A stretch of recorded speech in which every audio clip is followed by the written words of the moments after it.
Hi US welcome to Politicos news express at prime time. నేను మీ రాణి నాయుడు. ఈ రోజు ఇప్పటి వరకు ఉన్న అప్డేట్స్ ఏంటో ఈ బులెటిన్ లో చూద్దాం. కులగణన చేయాలన్న కేంద్రం ఆలోచనను ఏపీ మాజీ సీఎం వైఎస్ జగన్మోహన్ రెడ్డి ఆహ్వానించారు. ఆంధ్రప్రదేశ్లో 2021 నవంబర్లో తమ నాయకత్వంలో కులగణనకు తీర్మానం చేశామన్నారు. 2024 జనవరిలో దేశంలో తొలిసారి గ్రామ వార్డు కార్యదర్శులతో బీసీ కులగణన నిర్వహించామన్నారు. ఈ లెక్కల ద్వారా ఆర్థికంగా సామాజికంగా వెనుకబడిన కులాలు వర్గాల ప్రజలకు సంక్షేమ పథకాలు అందించడం, సమాజంలో సమానత్వాన్ని తీసుకురావడానికి తోడ్పడుతుందని తెలిపారు. ఏపీలో తొలి దశలో పూర్తి చేసిన 11 ఎంఎస్సీఈ పార్కులను సీఎం చంద్రబాబు ప్రారంభించారు. శ్రీ పొట్టి శ్రీరాములు నెల్లూరు జిల్లా ఆత్మకూరు నియోజకవర్గం నారంపేటలో నిర్వహించిన కార్యక్రమంలో వర్చువల్ గా ప్రారంభోత్సవం చేశారు. 216 కోట్ల రూపాయలతో ఈ 11 పార్కులను ప్రభుత్వం పూర్తి చేసింది. దీంతో పాటు మరో 39 ఎంఎస్ఎంఈ పార్కులను 376 కోట్ల రూపాయలతో అభివృద్ధి చేస్తోంది. పూర్తయిన పార్కులు అనకాపల్లి, పీలేరు, రాజానగరం, బద్వేల్, గన్నవరం, పాణ్యం, డోన్, ఆత్మకూరు, నారంపేట, దర్శి, పుట్టపర్తి నియోజకవర్గాల్లో ఉన్నాయి. వీటితో పాటు రాంపిల్లిలోని ఫ్లాటెడ్ ఫ్యాక్టరీ కాంప్లెక్స్ ను సీఎం ప్రారంభించారు. 2028 నాటికి రాష్ట్రంలోని ప్రతి నియోజకవర్గంలో 1 చొప్పున 175 ఎంఎస్ఎంఈ పార్కులను ఏర్పాటు చేయాలని రాష్ట్ర ప్రభుత్వం నిర్ణయించింది. అంతర్జాతీయ కార్మిక దినోత్సవం సందర్భంగా మేడే సందర్భంగా కార్మికులు, శ్రామికులకు డిప్యూటీ సీఎం పవన్ కళ్యాణ్ శుభాకాంక్షలు తెలిపారు.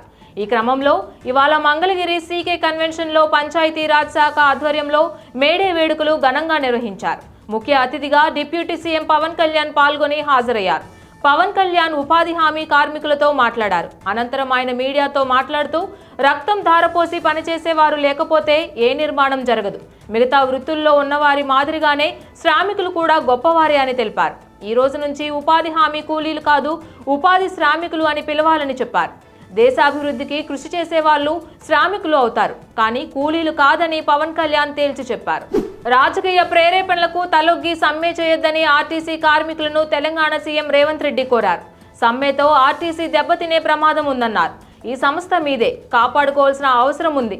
కార్మికులకు సమస్యలుంటే ప్రభుత్వంతో చర్చించాలి, అంతేగాని సమ్మె చేయాలనుకోవడం సరికాదు. గతంలో ఆర్టీసీ కార్మికులు 42 రోజులు సమ్మె చేస్తే కేసీఆర్ పట్టించుకోలేదు. కార్మికుల సంక్షేమం కోసం ప్రభుత్వం కట్టుబడి ఉంది అని రేవంత్ అన్నారు.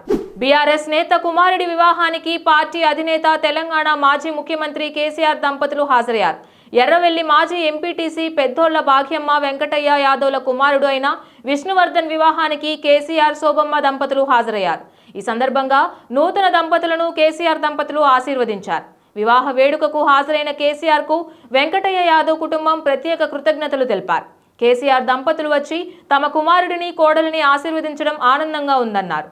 భారత్ ఎంటర్టైన్మెంట్ హబ్ గా మారుతుందని, సంప్రదాయ నవతరాలను సమన్వయం చేసుకుంటూ 21వ శతాబ్దంలో కొత్త అవకాశాలను భారతీయ యువత అందిపుచ్చుకోవాలని ప్రధాని నరేంద్ర మోడీ పిలుపునిచ్చారు. భారత్లో వేల ఏళ్ల నాటి కథల ఖజానా ఉందని, వాటిలో కల్పన, చరిత్ర, సైన్స్ అన్నీ ఇమిడి ఉన్నాయన్నారు. మన దేశ యువత ఈ అన్టోల్డ్ స్టోరీలన్నీ ప్రపంచానికి తెలియజెప్పాలన్నారు. ముంబై వేదికగా ఇవాల్టి నుంచి 4 రోజుల పాటు జరగనున్న world audio visual entertainment 2025 summit ను ప్రధాని మోడీ ప్రారంభించారు. దేశంలోని ప్రతి వీధికి ఓ కథ ఉందని, మన యువత తమ క్రియేటివిటీతో ప్రపంచాన్నే మార్చగలరనే నమ్మకం ఉందని వ్యాఖ్యానించారు. అందుకు తగిన వాతావరణాన్ని ప్రభుత్వం కల్పిస్తుందని స్పష్టం చేశారు. పహల్గాం దాడిపై సుప్రీంకోర్టులో పిటిషన్ దాఖలైంది. దీనిపై అత్యున్నత న్యాయస్థానం తీవ్ర ఆగ్రహం వ్యక్తం చేసింది. ఇలాంటి వ్యాజ్యాలతో మన భద్రతా బలగాల స్థైర్యాన్ని దెబ్బతీయాలనుకుంటున్నారా అని కోర్టు పిటిషనర్పై తీవ్ర ఆగ్రహం వ్యక్తం చేసింది. ఇది చాలా క్లిష్ట సమయం.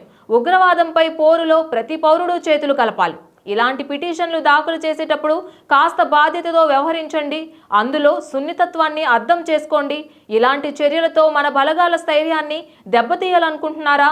మీకు కూడా దేశంపై బాధ్యత ఉందన్న విషయాన్ని మర్చిపోవద్దు అని ధర్మాసనం సూచించింది. పహల్గాం ఉగ్రదాడి తర్వాత భారత్, పాకిస్తాన్ మధ్య పరిస్థితి ఉప్పు నిప్పులాగా మారింది. దాడి తర్వాత పాకిస్తాన్ భయపడుతున్నట్లు తెలుస్తోంది. ప్రతీకార దాడి ఎలా ఉంటుందోనని పాకిస్తాన్ అయోమయానికి గురవుతుంది. ఇదే సమయంలో మరో 36 గంటల్లో పాకిస్తాన్పై భారత సైనిక చర్య చేపడుతుందన్న ఆ దేశ మంత్రి వ్యాఖ్యలతో దాయాది దేశం అప్రమత్తమైంది. ఈ క్రమంలో most wanted terrorist Lashkar-e-Taiba chief Hafiz Saeed కు భారీ భద్రతను పెంచినట్లు అంతర్జాతీయ మీడియా కథనాలు చెబుతున్నాయి. గత అనుభవాల దృష్ట్యా పహల్గాం ఉగ్రదాడి తర్వాత భారత్ ఖచ్చితంగా ప్రతీకార దాడి చేస్తుందని పాకిస్తాన్ నమ్ముతోంది. అయితే ఈసారి భారత్ చేసే లక్షిత దాడులు ఖచ్చితంగా హఫీజ్ సయీద్తో పాటు ఆయన అనుచరులే టార్గెట్గానే జరుగుతాయని పాక్ నమ్ముతోంది. ఈ క్రమంలోనే సయీద్తో పాటు అతని అనుచరులకు కూడా పాక్ ఆర్మీ కట్టుదిట్టంగా భద్రతను ఏర్పాటు చేస్తుంది. అక్షయ్ కుమార్, టైగర్ ష్రాఫ్ నటించిన బడే మియా చేటే మియా మూవీతో భారీగా నష్టపోయినట్లు హీరోయిన్ రకుల్ ప్రీత్ భర్త నిర్మాత జాకీ బగ్నానీ వెల్లడించారు. సినిమా నిర్మాణం కోసం తమ ఆస్తులు కూడా అమ్మాల్సి వచ్చిందని వాపోయారు. ఈ మూవీ కంటెంట్ ప్రేక్షకులతో కనెక్ట్ కాలేకపోయింది. అయితే వారిని తప్పు పట్టాల్సిన అవసరం లేదు అని జాకీ బగ్నానీ చెప్పారు. ప్రేక్షకుల నిర్ణయం ఎప్పటికీ సరైనదేనని పేర్కొన్నారు.